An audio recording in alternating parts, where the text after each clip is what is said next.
Existe um momento na vida, um momento quieto, um momento que dói, quando a gente finalmente entende uma verdade que estava escondida atrás de todos os dias corridos, de todas as preocupações, de toda aquela exaustão que a gente carrega como se fosse parte do corpo.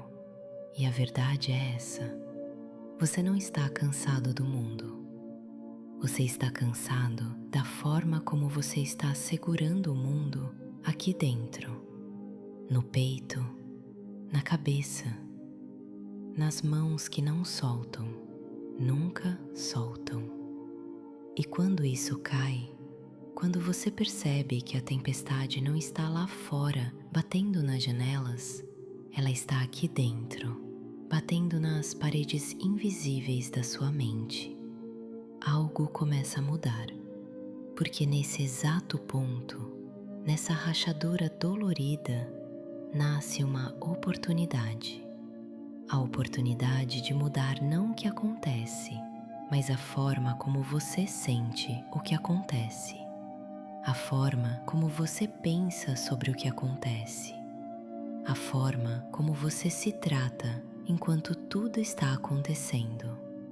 E é sobre essa oportunidade íntima, transformadora, silenciosa, que eu quero conversar com você agora. Você já reparou que duas pessoas podem passar pela mesma porta, mas nunca vão entrar no mesmo quarto? Uma pessoa perde o emprego e sente que perdeu o chão, que tudo desmoronou, que não existe mais futuro. Outra pessoa perde o emprego e sente que ganhou o ar, que foi libertada, que finalmente pode recomeçar. A mesma porta, dois quartos completamente diferentes. O que muda não é a vida em si, não é o que acontece. É o jardim interno, aquele lugar secreto onde você cultiva as sementes, aquele solo invisível que determina o que cresce, o que floresce, o que morre. E quando Buda falava sobre cuidar da mente, ele não estava pedindo para você pensar bonito. Ele estava dizendo isso, a forma como você cultiva a sua consciência muda completamente o que você é capaz de ver, de sentir, até de suportar. A jornada que eu quero fazer com você agora é longa, é profunda, é transformadora. Eu quero te levar da sabedoria milenar, aquelas verdades que mestres sussurravam em templos de pedra há 1000 anos, até os detalhes mais simples do seu dia a dia. Aquela respiração que você esqueceu de dar, aquele pensamento que você deixou correr solto sem perceber. Eu quero te mostrar que a sua mente, ela não é só inimiga. Ela não é só esse lugar barulhento, cheio de vozes que te atacam. Ela é um jardim. E tudo o que você cultiva nela, com ou sem intenção, se torna inevitavelmente a sua experiência de vida. E para não perder o costume, eu vou começar com um conto. Há muito tempo, no Japão antigo, vivia um mestre chamado Ryoan. Ele era cuidador de um pequeno templo, cercado por um jardim simples. Nada grandioso, só terra, algumas árvores, flores que nasciam e morriam conforme as estações. Numa manhã de outono, quando as folhas começavam a cair como lágrimas douradas, um jovem comerciante chegou à porta do templo completamente devastado. Ele tinha perdido tudo. Os negócios quebraram. O casamento acabou. A esperança secou como poço no verão. Mestre, ele disse com voz quebrada, por onde eu olho, eu só vejo dor, só vejo fim. Como alguém consegue ver algo bom num mundo tão cruel? Ryoan apenas sorriu, com aquela serenidade que só quem já viveu muita coisa, quem já perdeu muito, quem já encontrou muito, tem. E levou o homem para o jardim. Metade do jardim estava seca, marrom, cheia de folhas caindo como chuva lenta, galhos nus estendidos para o céu como braços pedindo ajuda. A outra metade florescia, crisântemos amarelos brilhando como pequenos sóis, pinheiros vibrantes erguidos como guardiões verdes. "O que você vê?", perguntou o mestre com voz calma como água parada. O comerciante nem pensou. As palavras saíram automáticas, amargas. "Eu vejo morte, eu vejo fim, eu vejo tudo morrendo, igual à minha vida." Yuan respirou fundo. O ar entrou, o ar saiu. Ele deixou o silêncio pousar entre eles por um momento. "Interessante", disse finalmente. "Ontem, meu aprendiz passou por aqui. Sabe o que ele viu nesse mesmo lugar?" O comerciante balançou a cabeça, confuso. Ele viu o adubo. Ele viu o nascimento da primavera se preparando. Ele viu o ciclo eterno da renovação. E ele agradeceu pela beleza. Então o mestre pegou 2 sementes idênticas, pequenas, secas, aparentemente sem vida. "Essas sementes têm o mesmo potencial", ele disse segurando uma em cada mão. "Mas uma eu planto com dúvida e descuido.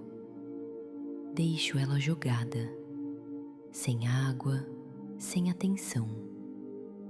A outra eu planto com fé e carinho. Rego todos os dias. Converso com ela. Cuido. Me diga, qual delas cresce?" O comerciante finalmente começou a entender, mas a dúvida ainda mordia. "E como eu faço para mudar o que eu vejo, se tudo que eu vivi até agora foi dor?" Yuan levou ele até um pequeno lago no canto do jardim. A água estava turva pela chuva da noite anterior. Marrom, opaca, impossível de ver através. "Olhe e diga o que vê." "Só vejo lama", o comerciante respondeu, olhando para o reflexo escuro. "Espere", disse o mestre. E eles ficaram ali, em silêncio, por 1 hora inteira. Nada aconteceu, mas tudo aconteceu. A água foi acalmando, devagar, tão devagar que você não percebia o movimento, mas ela acalmava. A lama foi descendo, partícula por partícula, camada por camada, até pousar no fundo como neve pesada. E então, peixes lindos apareceram, nadando tranquilos, laranja, dourado, branco, como pequenas joias vivas. "Eles sempre estiveram aqui", disse Yuan com voz suave. "Mas quando a mente está agitada pela lama dos pensamentos negativos, você não consegue ver a beleza que já existe. Você só vê turbulência, só vê escuridão, só vê lama." "Eles sempre estiveram aqui", disse Yuan com voz suave. Mas quando a mente está agitada pela lama dos pensamentos negativos, você não consegue ver a beleza que já existe. Você só vê turbulência, só vê escuridão, só vê lama. Essa é a primeira lição. Os seus pensamentos são sementes, e aquilo que você cultiva, com intenção ou sem intenção, se torna a sua realidade. Buda dizia: tudo que somos é resultado do que pensamos. Isso não é poesia, não é frase bonita para quadrinho na parede. É neurociência moderna. É treino, é repetição, é plasticidade cerebral, é física, é química, é real. Imagina duas pessoas caminhando pela mesma rua de manhã cedo. Uma só vê barulho, carros buzinando, sujeira nas calçadas, gente apressada empurrando, caos. A outra vê arquitetura, linhas bonitas nos prédios antigos, música saindo de uma janela aberta, vida pulsando em cada esquina, a mesma rua, o mesmo asfalto, os mesmos prédios, mas duas mentes diferentes criam mundos completamente diferentes. Por isso, no budismo, existe o conceito de cultivar a mente. É como escolher o que você planta todos os dias, toda hora, a cada pensamento que você deixa ficar. Se você rega medo, se você rega culpa, se você rega raiva, ressentimento, comparação, inveja, isso cresce, mesmo que você não queira, mesmo que você odeie. Cresce porque você regou. E quantas vezes você já viveu assim, regando veneno e esperando que nascesse flor? Uma vez eu ouvi a história de uma enfermeira. Ela passou anos acordando todo dia, imaginando tudo que podia dar errado no plantão. Ela dizia que o cérebro dela virou um canal de notícias de tragédias 24 horas, sem pausa, sem descanso.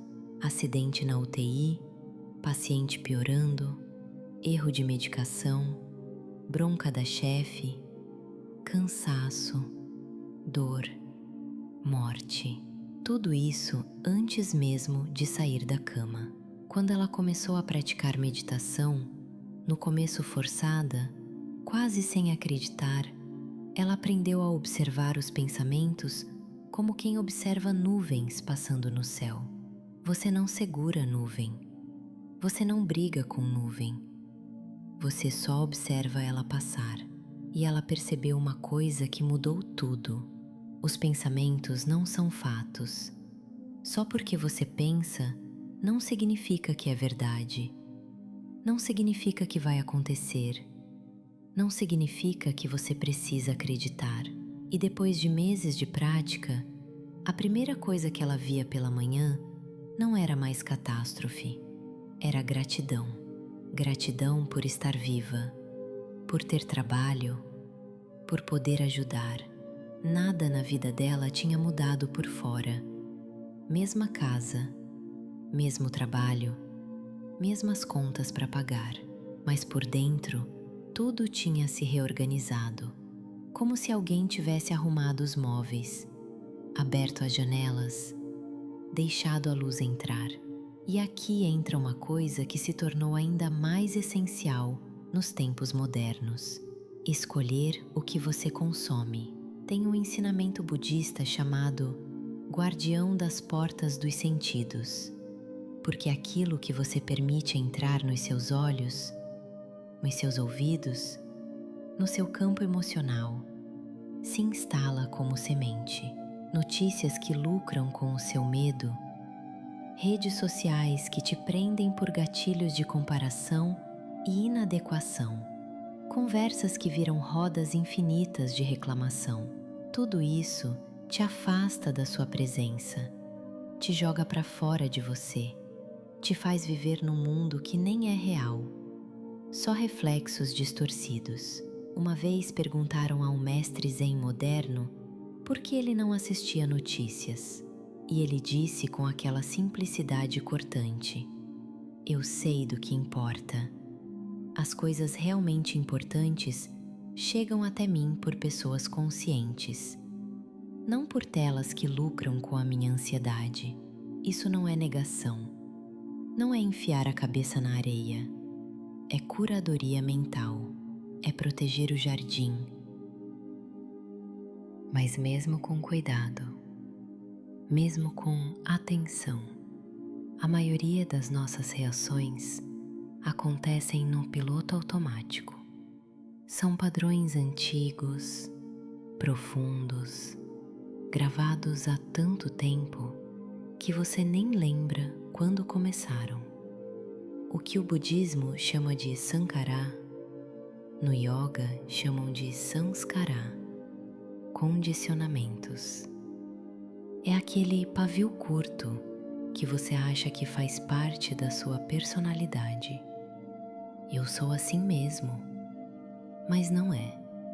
É só um hábito profundo, sim, mas ainda um hábito.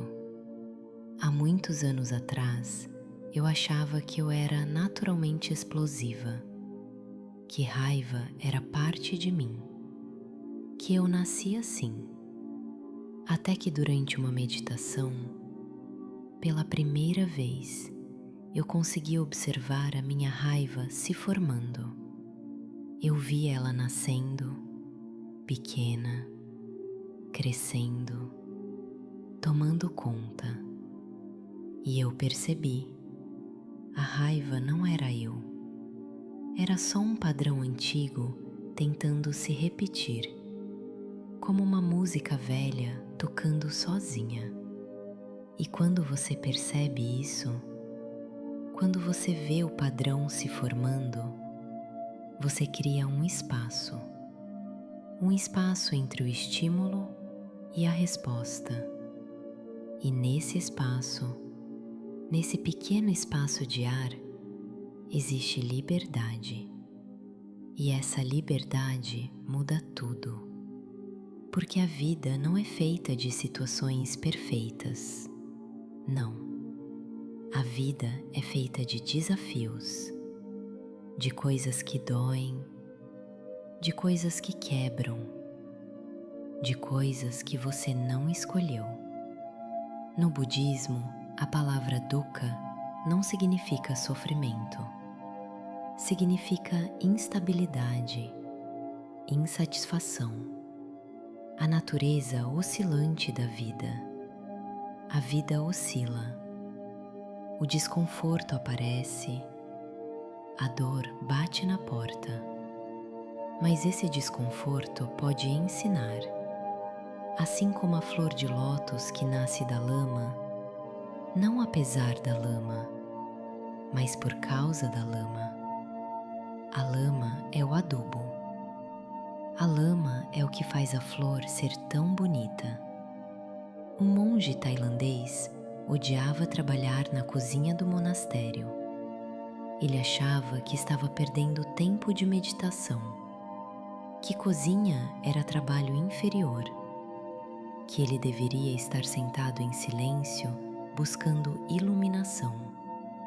Até que o mestre perguntou: "O que você aprende na meditação?" "A estar presente", o monge respondeu orgulhoso. "E na cozinha?" "Silêncio." E a cozinha virou templo. Cortar legumes virou prática espiritual. Cada movimento lento, consciente, presente. Lavar pratos virou treino de impermanência. A sujeira vai, a limpeza vem. Nada fica. O obstáculo virou caminho. E quando o caminho começa a abrir, quando você começa a ver com mais clareza, surge uma força que parece simples, mas é revolucionária. Gratidão. Gratidão não é um sentimento superficial. Não é fingir que está tudo bem quando não está. É um gesto. É um ajuste fino no olhar. Gratidão não ignora o que falta. Ela ilumina o que já existe. Você pode ter perdido muito, mas ainda tem algo. Você pode estar doente, mas ainda está vivo. Você pode estar sozinho, mas ainda está respirando. E isso é o começo. Então chegamos numa prática poderosa. Visualização. Monges tibetanos fazem isso há séculos. Atletas olímpicos fazem isso hoje. A mente não distingue imaginação de treinamento real. Se você se vê enfrentando desafios com calma, se você se vê reagindo com presença, aos poucos, essa calma se torna parte de você. O cérebro cria os mesmos caminhos neurais, as mesmas conexões, como se você já tivesse vivido aquilo 1000 vezes. Mas para sustentar tudo isso, para conseguir manter o jardim vivo, você precisa de algo que quase ninguém pratica: autocompaixão. Nós aprendemos a nos tratar com dureza, como se dureza fosse sinônimo de disciplina, como se só funcionasse se doesse. Mas a autocrítica destrói o que você tenta construir. É como plantar uma semente e depois pisar nela todo dia para ver se cresce. Uma praticante passou décadas tentando se punir até melhorar, se criticando, se culpando, achando que assim ia mudar. Só começou a mudar de verdade quando ela aprendeu a se tratar com gentileza, como trataria uma criança assustada, com paciência, com carinho. E quando ela mudou por dentro, a vida mudou por fora. E o mais bonito é que essa mudança não fica presa em você, ela se espalha. É como uma onda, silenciosa, mas poderosa. Um gerente pessimista mudou a sua postura depois que a filha adoeceu. Ele não queria mais gastar a vida reclamando do que não importava. Não queria mais viver no piloto automático da irritação. Começou a cuidar da mente. Meditação, respiração, observação dos pensamentos. E olha o que aconteceu. A equipe toda mudou com ele. Sem discursos motivacionais, sem reuniões sobre atitude positiva, sem ensinar nada, apenas sendo. A luz contamina. E tudo isso pode e deve virar prática diária. Não precisa ser complicado. Não precisa ser horas. 5 minutos de manhã para respirar, para agradecer, para escolher uma intenção para o dia. 3 respirações profundas no meio do dia para voltar ao centro quando o caos começar. 10 minutos à noite para revisitar o dia sem julgamento. Agradecer pelo que veio, visualizar o dia seguinte. E ao longo do dia, a pausa sagrada antes de reagir. Aquele segundo de ar entre o que acontece e o que você faz. Coisas pequenas no tempo, mas gigantes no impacto. Mas eu também sei que existem momentos que nada disso parece ser suficiente. Perda, doença, traumas, fins abruptos que te jogam no chão sem avisar. Nesses momentos, forçar um pensamento positivo é se abandonar, é fingir, é mentir para si mesmo. Buda não pediu que você negasse a sua dor. Ele pediu que você reconhecesse. A dor existe, sim, e a cura também existe.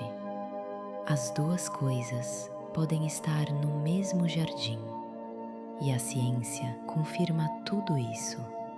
O cérebro muda conforme o que você pratica.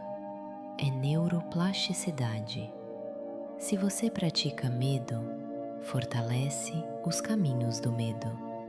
Se pratica presença, fortalece os caminhos da presença. É treino, é repetição, é escolha. É normal ter obstáculos. Pode parecer falso no começo, fingido, como se você estivesse mentindo. Ou você pode sentir que a sua vida realmente é muito difícil, que não é justo, que os outros não entendem. Ou achar que não tem tempo, que é mais uma coisa na lista, mais uma obrigação. Ou achar que falhou porque pensou negativo de novo, porque reagiu mal de novo, porque caiu de novo.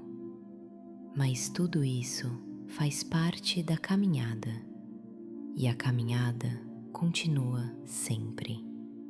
O treinamento da mente não é pensar bonito, é ver com clareza, ver a lama e a flor, ver o fim e o recomeço, ver a dor e o que ela te ensina, estar presente, inteira, completamente. Uma vez perguntaram ao mestre o que era iluminação, e ele disse: quando eu tenho fome, como. Quando tenho sono, durmo. O aluno ficou confuso. Mas todo mundo faz isso. E o mestre encerrou: não, a maioria come pensando em 1000 coisas, dorme pensando no amanhã. A presença é o que muda tudo. E lembra do comerciante da nossa primeira história? Ele voltou ao templo 1 ano depois. O mestre quase não o reconheceu.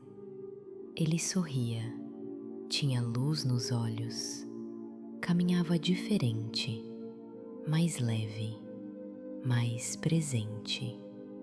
Quando o mestre perguntou o que ele via no jardim agora, ele respondeu devagar, com reverência: eu vejo o ciclo inteiro, a beleza do florescer, a sabedoria do murchar. Eu vejo que tudo passa e que tudo ensina. A vida dele não tinha ficado perfeita, não.